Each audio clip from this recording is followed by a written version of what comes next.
Praise the Lord. இன்றைக்கான வசனம், 7ஆம் நாளில் உங்கள் வஸ்திரங்களை தோய்க்க வேண்டும். அப்பொழுது சுத்தமாயிருப்பீர்கள். பின்பு நீங்கள் பாளையத்திற்குள் வரலாம் என்றான். இந்த 7ஆம் நாள், இதை நம்ம அடிக்கடி பேசியிருக்கிறோம். இருந்தாலும் மறுபடியும் இந்த வசனத்தில் ஆண்டவர் மறுபடியும் சொல்றாரு. 7 அப்படிங்கிறது ஒரு நிறைவு, பூரணம், முழுமை அப்படிங்கிறத குறிக்கிறதா இருக்கிறது. உலகம் படைக்கப்பட்ட அந்த காலகட்டத்தில் 6 நாள் எல்லாவற்றையும் படைத்து 7ஆம் நாளும் ஆண்டவர் ஓய்ந்திருந்தார் அப்படின்னு இருக்கு. அதே மாதிரி 7 குத்து விளக்குகள், 7 சபைகள், நிறையா சொல்லிக்கிட்டே போகலான்னு வச்சுக்கோங்களேன்.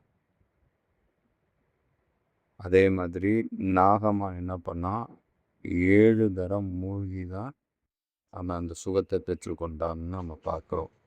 இந்த 7ங்கிறது மிக மிக முக்கியமான ஒரு விஷயமா இருக்கு. ஆனால் இந்த வசனத்தில் என்ன சொல்லியிருக்காங்க அப்படின்னா, இதுக்கு முன்னாடி அவங்க போரில் போய் கலந்துருக்குறாங்க, அங்கே நிறையா ரத்தம் சிந்திருக்கிறாங்க, இறந்து போனவங்கள தொட்டிருக்கிறாங்க, நிறையா சாபத்தீடானதை அவங்க செஞ்சுருக்கிறாங்க. அதனால் அவங்க சுத்திகரிச்சுட்டு தான் பாளையத்துக்குள்ளே வரணும் அப்படின்னு இங்கே மோசே மூலமாக ஆண்டவர் அவங்களுக்கு சொல்கிறார். யாருக்கு சொல்கிறாருன்னா, இஸ்ரவேலர்களுக்கு சொல்கிறார். ஆனால் என்ன ஒரு விஷயம், அந்த பழைய ஏற்பாட்டின் காலத்தில் இந்த மாதிரி சடங்காச்சாரங்கள் நிறையா இருந்தது. அது மட்டும் இல்லாமல் பாளையத்துக்குள்ளே வரணும்னா சுத்திகரிச்சுட்டு தான் வரணும், இல்லைன்னா வர முடியாது அப்படிங்கிறது அங்கே ரொம்ப கட்டுப்பாடான ஒன்றாக இருந்தது. இதற்கு நம்ம உதாரணமாக பார்க்கணும் அப்படின்னா, இயேசு மரிக்கும்போது அந்த திரைச்சிலை மேலாக கீழ் வரைக்கும் 2ஆக கிழிந்தது. அது என்ன அர்த்தம் அப்படின்னா, பாவம் உள்ள எவனும் தேவனை தரிசிக்க முடியாது அப்படிங்கிறது தான் அந்த காரியம்தான் அது. இன்னொன்று, தேவ பிரசன்னத்துக்கு, தேவன் இருக்கும் இடத்திற்கு, தேவன் உலாவும் இடத்திற்கு அங்கே அவங்களால போக முடியாது. இன்னொன்று சொன்னால் உங்களுக்கு நல்லா ஞாபகம் வரும். பிரதான ஆசாரியன் ஒருவன் தான் வருஷத்தில் ஒரு முறை தான் போவான் அந்த மகா பரிசுத்த ஸ்தலத்துக்குள்ள. ஒருவேளை அவன் பாவம் செய்திருந்தானா அவன் அங்கேயே கொல்லப்படுவான். வேதத்தில் இருக்குல்ல. என்ன காரணம்? மகா பரிசுத்த ஸ்தலத்துக்கு போகணும்னா அந்த அளவுக்கு மகா பரிசுத்தவானா இருந்தால் தான் உள்ள பிரவேசிக்க முடியும்.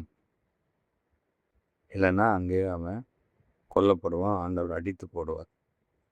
அது மாதிரி தான் இங்கே பாளையத்துக்குள்ளே வரணும்னா, பாளையம்னாலும் அதுதான் தேவனுடைய ஸ்தலம், தேவன் வாசம் பண்ணும் இடம், பரிசுத்தமான இடம், பரிசுத்த ஸ்தலம் அப்படின்னு நம்ம பார்க்குறோம்.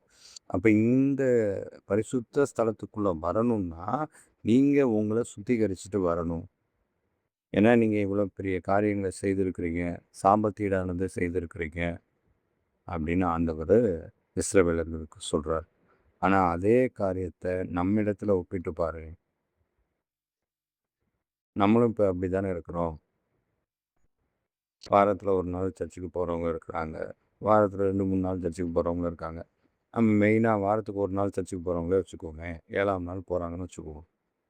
மற்ற 6 நாளும் உலகத்தில் பல காரியங்களை அவங்க செய்துட்ருக்குறாங்க. ஒன்று கண்ணுனாலேயோ, இல்லை சிந்தையினாலேயோ, செயலினாலேயோ, வார்த்தையினாலேயோ, ஏதோ ஒரு விஷயத்தில் கையினாலேயோ காலினாலேயோ ஏதோ ஒரு காரியத்தினால தேவனுக்கு விரும்பாத காரியங்களை செய்துட்ருக்குறாங்க. பரிசுத்த குலைச்சலான காரியங்களை செய்துட்ருக்குறாங்க.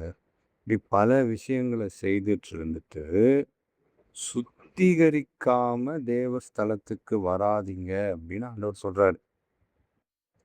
இப்போ நம்ம திருவிருந்து எடுக்கிறோம்னா அதுக்கு முன்னாடி அந்த சுத்திகரிப்பிற்கான ஒரு ஆராதனை நடக்கும்.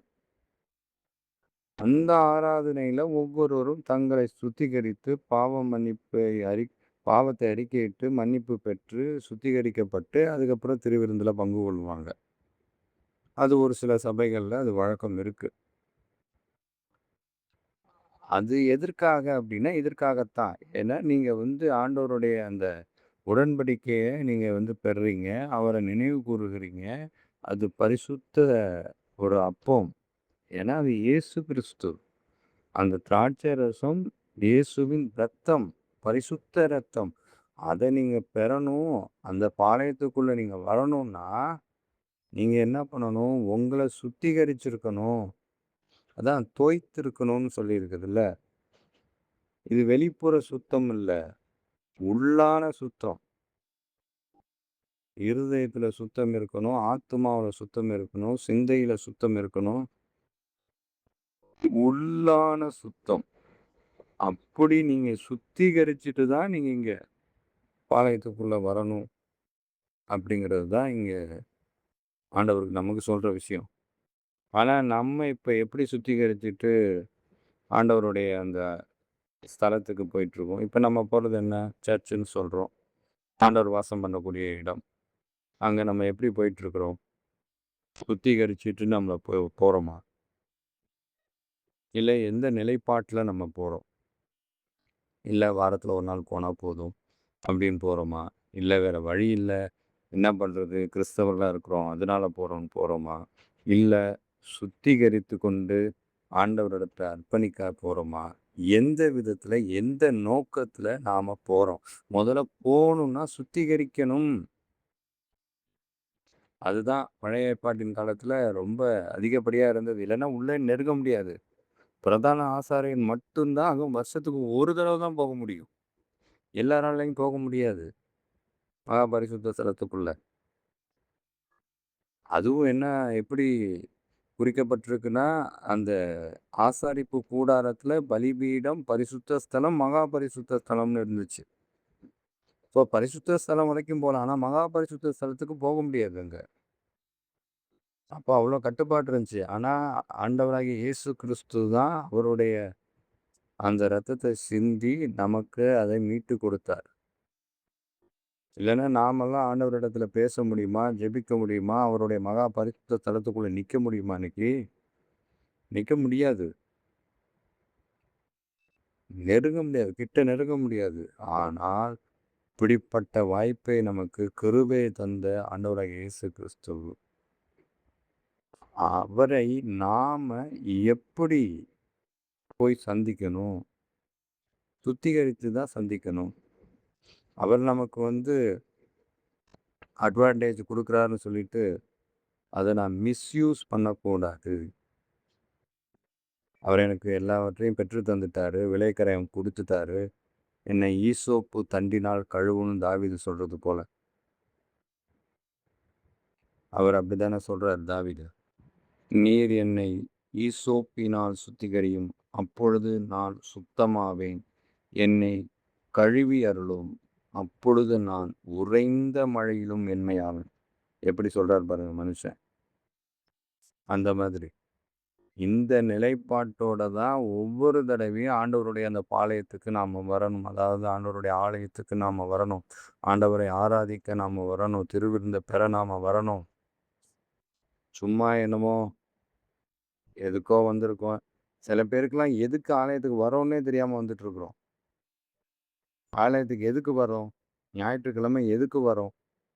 என்ன காரியத்திற்காக வருகிறோம்? ஆண்டவரிடத்துலேருந்து ஏதாவது பெறுகிறதற்கா? ஆண்டவர் என்ன குடுப்பாரு? ஏது குடுப்பாரு? நான் அது இல்லாம இருக்கேன், இது இல்லாம இருக்கேன். எனக்கு அத குடுங்க, எனக்கு இத குடுங்க. மல்லிகை பட்டியல போல கையில எடுத்துட்டு வரோமா? அவர்ட்ட அந்த பட்டியல வாசிக்கிறோமா? இல்ல எதுக்காக வரோம்? இந்த நிலைப்பாட்டுல தான் இருக்கணும். நான் பனியிலும் வெண்மையாய் உறைந்த பனியைப் போல இருப்பேன். வெண்மையாய் உறைந்திருப்பேன். அந்த அளவுக்கு என்னை சுத்திகரிங்கப்பா. உங்க ஈசோப்பினால என்னை சுத்திகரிங்கப்பான்னா என்ன அர்த்தம்? ஈசோப்னா ஆண்டவராகிய இயேசு கிறிஸ்துவின் இரத்தம். அதுதான் சகல பாவங்களை நீக்கி நம்மை சுத்திகரிக்கும். அது பரிசுத்த இரத்தம்.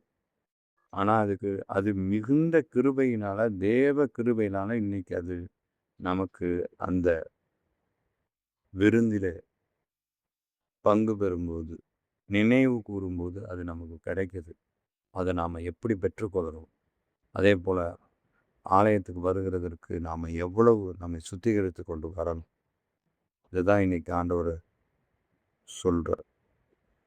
இத நாம சரியானபடி கடைபிடிக்க கடவோம். காது உள்ளவர்கள் கேட்க கடவர்கள். ஆமென்.